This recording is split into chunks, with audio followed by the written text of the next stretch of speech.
Buenos días, profesor. Vamos a seguir con el libro Ética para Ingenieros. Este es el capítulo 7. El método, la teoría de la decisión o elección racional. Los integrantes: Ayala Centeno Álvaro Francisco, Lindo Chulán Ángela Micaela, Romero López Luz María, Sivas Baltasar Luz Scarlett, Tenisela Chamorro Hernán Sebastián y mi persona Quispe Tenorio Julio César.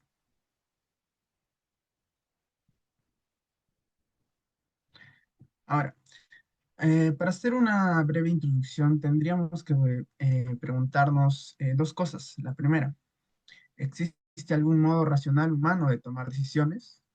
¿Y es posible llegar a hacer elecciones que resulten correctas y acertadas? Con el mismo nombre del capítulo, la teoría de decisión o de elección racional, nos vamos a referir a un conjunto formado por teorías de carácter matemático, lógico y filosófico, donde encontraremos teorías, por ejemplo, teoría de la probabilidad, la de la utilidad, la de los juegos o la de elección social. En acá, estas teorías se ocupan de las decisiones que toman los individuos racionales, ya sea aislados o en un grupo. Y en esto vamos a ver las teorías, sus conceptos generales, pero fundamentalmente vamos a ver la aplicación de estas en el ámbito ético. Siguiente, por favor. La teoría de la decisión.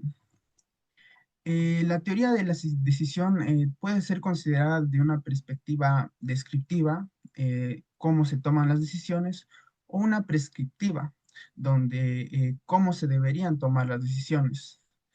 Donde perspectivamente ha dado planteamientos más empíricos o especulativos. En cualquier caso, el objetivo de la teoría de la decisión es la postura, elección o decisión que toman los sujetos racionales individual o grupalmente. Y en este punto hay, digamos, hay que destacar que la teoría de la decisión grupal se ha ocupado de desarrollar líneas de conducta comunes para todos los miembros del colectivo y distribuir los recursos de manera justa entre todos.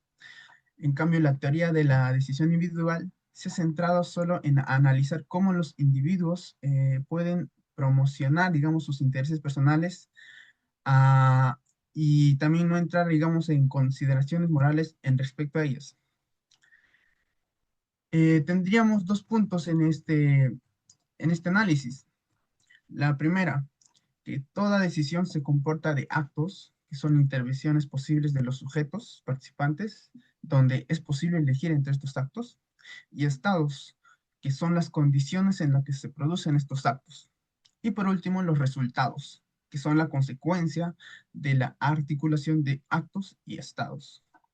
El otro punto, las decisiones pueden tomarse bajo la condición de certeza, donde se conocen de antemano los efectos de la decisión, bajo riesgo, donde entramos a un juego de la probabilidad, no se conoce en ciencia cierta, o bajo ignorancia, donde se desconoce los resultados posibles.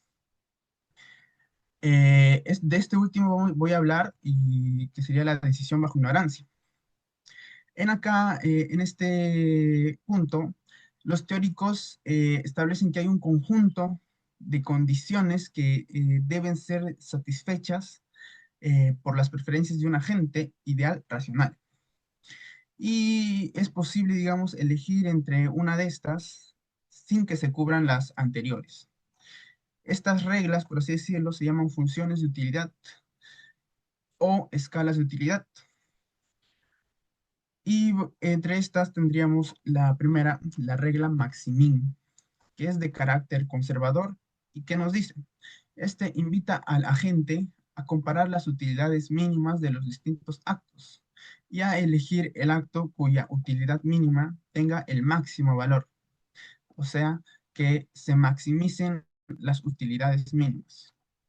El segundo, la regla Minimax. Este nos invita a seleccionar un acto cuyo arrepentimiento o la cantidad de oportunidad perdida máximo sea mínimo. Ahora, la regla Maximax. Esta es, digamos, propia del optimista desenfrenado y anima a aspirar al mejor de los resultados posibles. La cuarta regla, la regla del pesimismo-optimismo.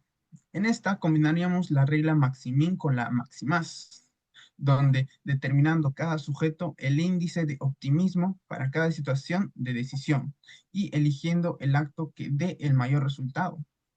Por último, el principio de razón insuficiente. En este nos propone calcular primero las utilidades que esperamos para cada acto, suponiendo que cada estado se mantenga constante, y así elegir posteriormente el acto que nos dé la mayor utilidad esperada. En sí, todas estas reglas tienen, digamos, pros y contras, y no está claro cuál elegir entre estas todas. Por eso se dice que no hay ninguna regla cuyo uso sea siempre racional, sino que debemos elegir según las condiciones o contextos que éstas requieran.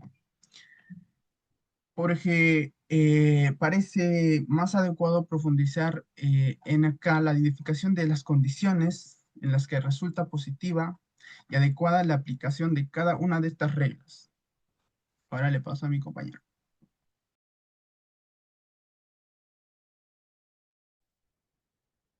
Ahora hablaremos de las decisiones bajo riesgo. Cuando nos enfrentamos a una elección incierta, nuestra racionalidad se basa en dos pilares. Primero está el cálculo de probabilidades, donde hay dos visiones. La objetiva, que nos dice que la probabilidad es una característica del mundo real, y la subjetiva, que la entiende como el grado de confianza personal, como creer que nuestro equipo favorito ganará el partido. En segundo lugar está el cálculo de utilidades. No basta con saber las probabilidades, debemos valorar los resultados. Los economistas von Neumann y Morgenstern crearon una teoría para medir estas preferencias. La clave de su teorema de la utilidad esperada es que es una herramienta de descripción, no de prescripción. Esto quiere decir que el modelo no nos dice lo que deberíamos preferir, sino que simplemente traduce a números las preferencias que ya tenemos para poder analizarlos de forma matemática. El siguiente. Sin embargo, la vida real es más compleja que los modelos, y de esto surge una serie de paradojas de la teoría de la utilidad. Primero está la paradoja de Allais, que captura nuestro miedo a la pérdida, ya que preferimos una ganancia segura, aunque sea pequeña, antes que arriesgarnos a perderlo todo por otra posibilidad que puede ser incluso ganar mucho más.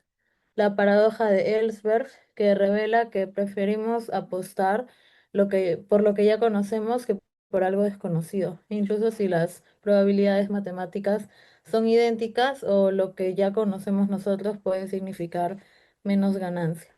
La paradoja de San Petersburgo, que es un experimento mental donde las matemáticas dicen que deberíamos estar dispuestos a pagar una fortuna por jugar, pero ningún ser humano en su sano juicio pagaría una cantidad ilimitada por ello. Y esto muestra la brecha entre el valor calculado y el valor percibido. Y finalmente tenemos la paradoja de Newcomb Predictor, que nos muestra un dilema filosófico sobre el libre albedrío y la predicción. Esta paradoja plantea si es mejor elegir una caja que sabemos que contiene un premio o dos cajas, arriesgándonos a quedarnos sin nada.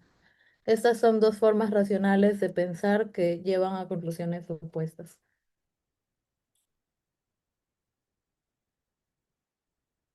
La teoría de los juegos. Aquí un juego es cualquier situación donde el resultado depende no solo de la decisión de uno mismo, sino también de las decisiones de los demás. Aquí cada jugador es racional y busca maximizar su propio beneficio. Este se clasifica por su información y por intereses.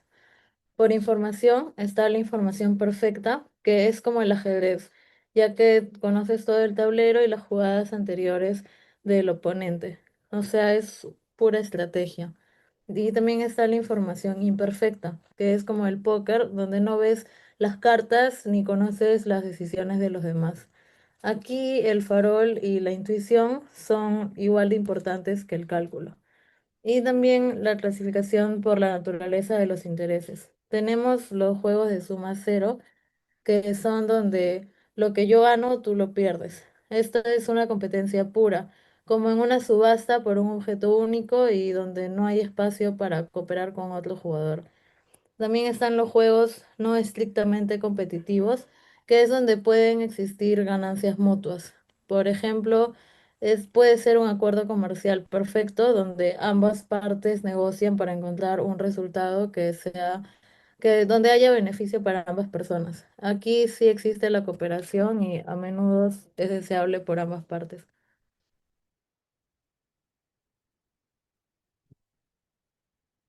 En los juegos competitivos de suma cero, von Neumann nos dio una solución, que es la teoría Minimax.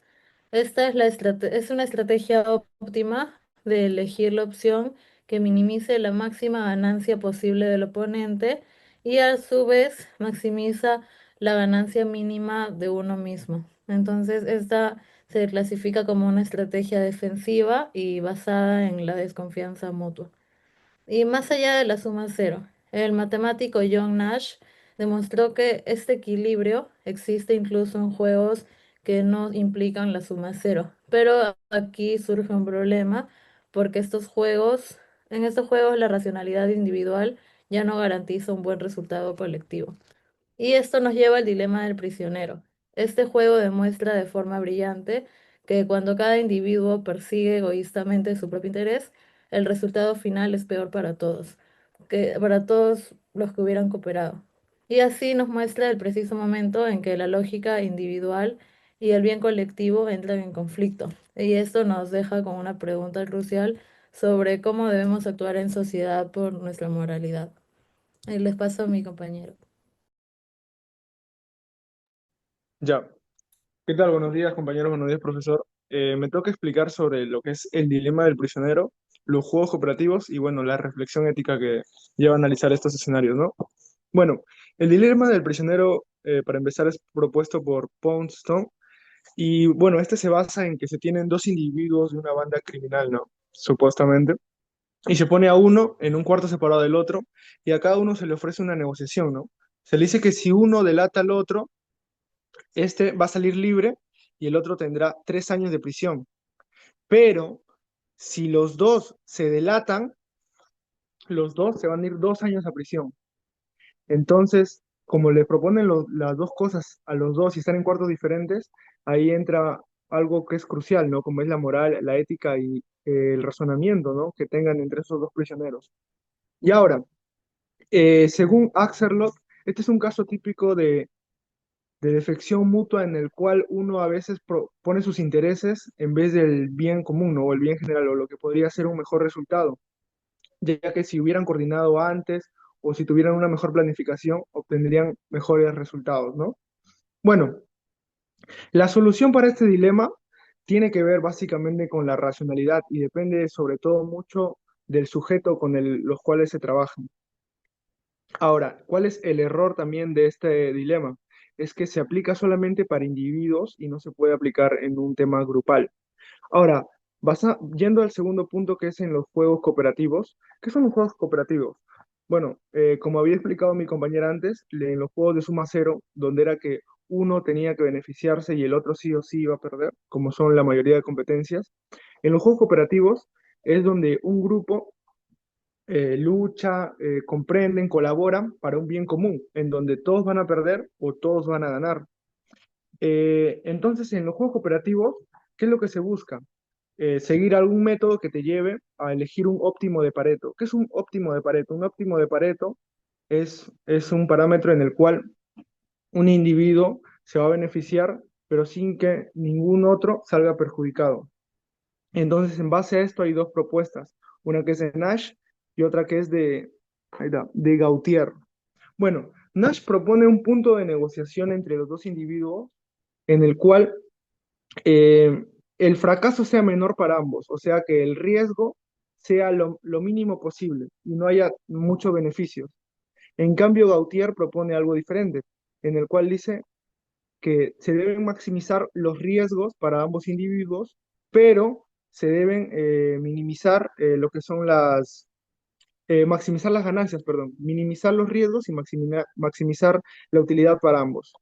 Y bueno, ¿cuál sería la reflexión ética de todo esto, no?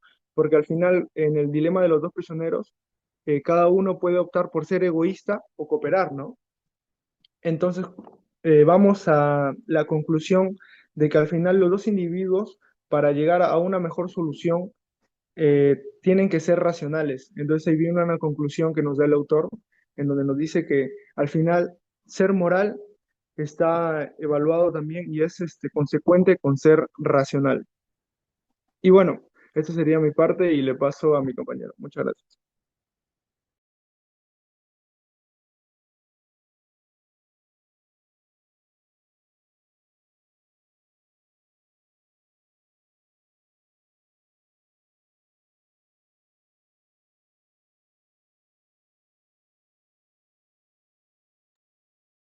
Ya, buenos días.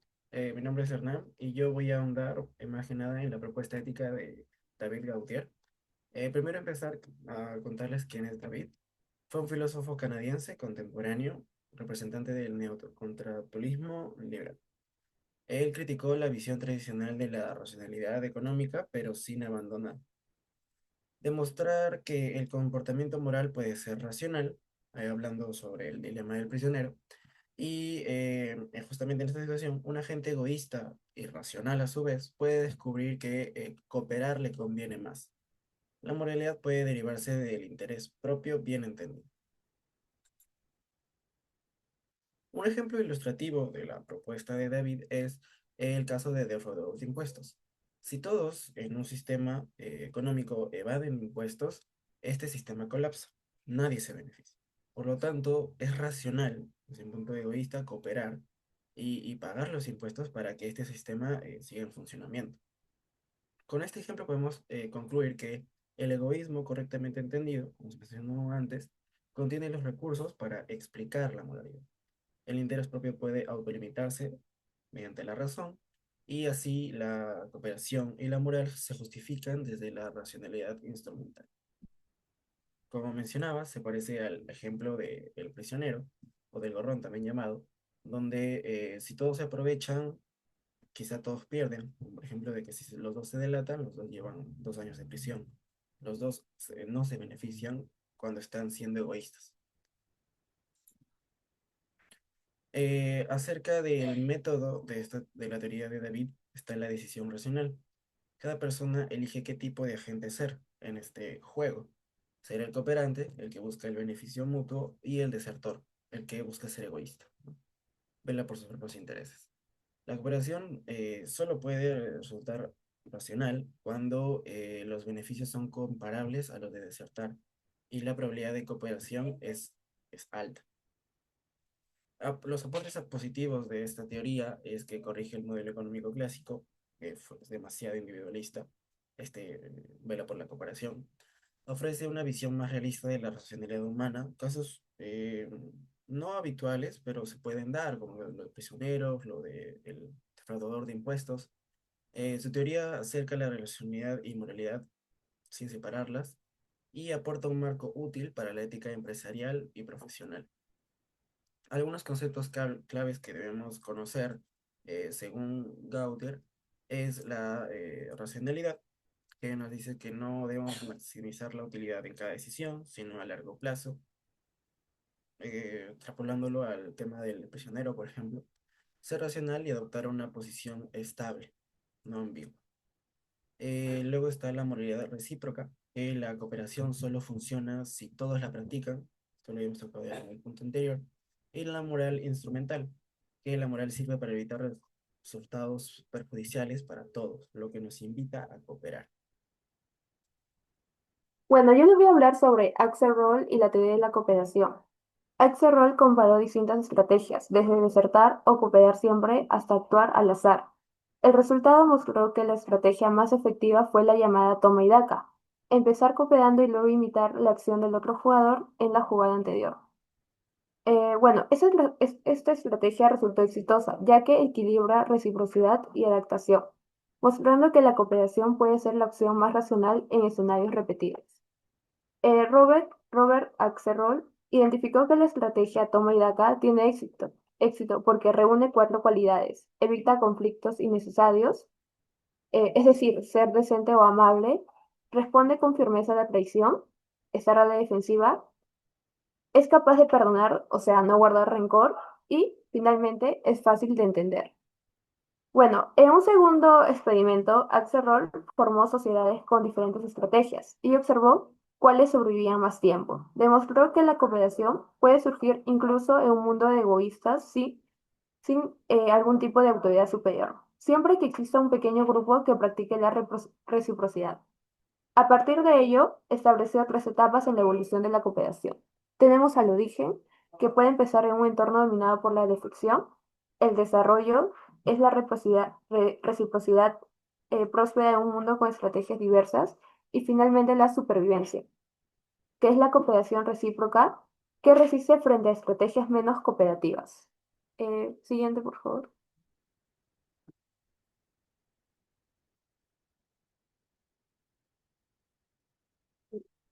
Bueno, también tenemos las elecciones sociales. El problema de la elección social surge cuando un grupo debe decidir entre varias alternativas, partiendo de las preferencias individuales de sus miembros. El reto está en transformar esas preferencias particulares en una decisión colectiva, que sea coherente, lo cual no es igual que la decisión individual. Bueno, tenemos el teorema de la imposibilidad de Arrow. Kenneth Arrow demostró que no existe una función de bienestar social que cumpla simultáneamente cinco condiciones razonables cuando hay tres o más alternativas y al menos dos ciudadanos. Esto quiere decir que no hay un método de agregación perfecto. La racionalidad colectiva no equivale a la individual. Sin embargo, reglas como la mayoría pueden considerarse suficientemente racionales si se relajan ciertos requisitos. Y por segundo, tenemos al teorema de Harsanyi, que fue por John Harsanyi, ¿no? Propone resolver el problema introduciendo un planificador imparcial cuya utilidad cuya utilidad refleja la de todos los ciudadanos. Así, de esta manera la decisión colectiva se formula como si fuera de un solo individuo. Sin embargo, en realidad sigue basándose en las preferencias de todos. Esto conecta la decisión individual con la grupal y fundamenta una versión racional del utilitarismo. Sin embargo, críticos como Resnick señala que aunque Harsanyi busca dar un soporte lógico sólido al utilitarismo, ya que va a evitar conceptos vagos como felicidad o placer, en la práctica sus limitaciones hacen que no representen un gran avance. Bueno, les paso con mi compañera.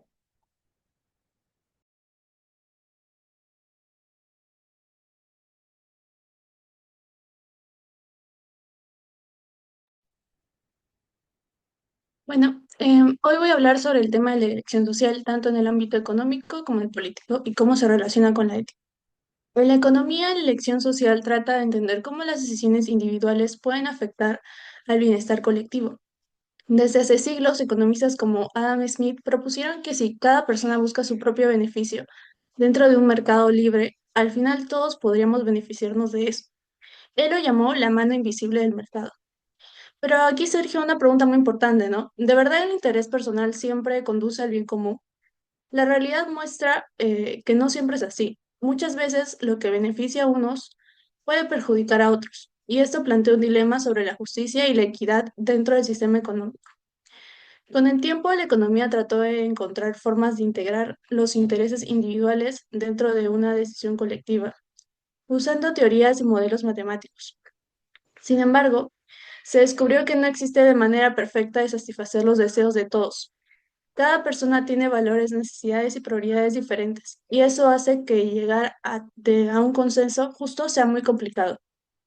Siguiente, por favor.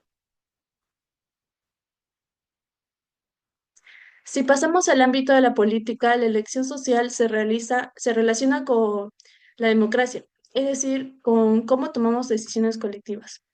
En teoría, la democracia busca la mayoría decide el rumbo de la sociedad, pero los filósofos y economistas como Kenneth Arrow o John Rawls demostraron que incluso en una democracia pueden darse conflictos difíciles de resolver. Arrow, por ejemplo, mostró que ningún sistema de votación o de decisión colectiva puede ser completamente justo para todos. Siempre habrá algún tipo de desigualdad o contradicción. Siguiente, por favor. Bueno, esto nos lleva a una reflexión, ¿no? tanto en la economía como en la política, debemos buscar un equilibrio entre la libertad individual y la justicia social.